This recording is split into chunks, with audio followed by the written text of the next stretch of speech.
Have you ever met someone who just gets you? Who makes you feel seen, heard, and genuinely valued? Chances are they weren't talking about themselves.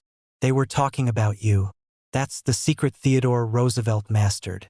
No matter who visited him, a cowboy, diplomat, or politician, he always seemed to know exactly what to say.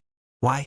Because the night before meeting them, he stayed up late learning about their world, their passions, their interests, their stories. Roosevelt knew what every great communicator learns. The fastest way to someone's heart isn't through charm or intellect. It's through genuine curiosity. If you want to be interesting, stop trying to impress. Instead, learn what interests others. That's how leaders connect, friendships form, and influence begins. Welcome to Chapter 8 of How to Win Friends and Influence People. How to Interest People. Carnegie shares several stories that bring this principle to life. When young William Lyon Phelps met a visitor who spoke passionately about boats, he was captivated. Later, he learned that the man didn't care about boats at all. He only talked about them because Phelps did. Why? Because he was a gentleman. Someone who knew how to make others feel important. Edward Chalif, a Boy Scout leader, once needed funding for a trip to Europe. Instead of starting with his request, he began by asking a businessman about his framed $1 million check. Something the man was proud of. That one simple gesture of interest turned into a massive gift, funding 5 boys' trips and Chalif's own expenses. The lesson?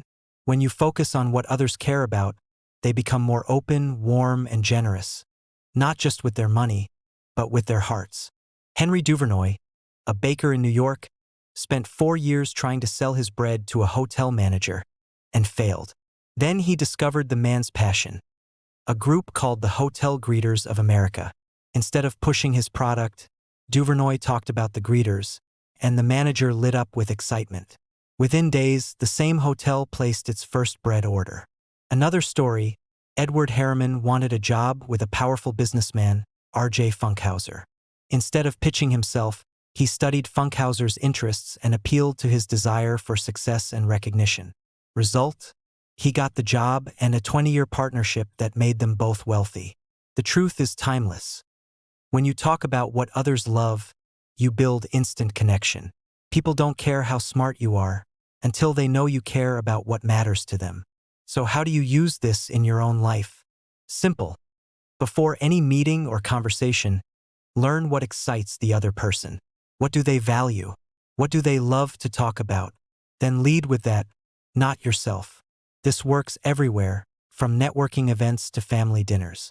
Because when you make someone feel interesting, you become interesting too. Try this challenge.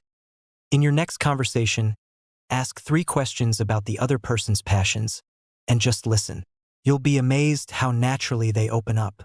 Remember Carnegie's golden rule. Talk in terms of the other person's interests. That's the secret to connection, and the royal road to every heart. Next up is Chapter 9. How to make people like you instantly.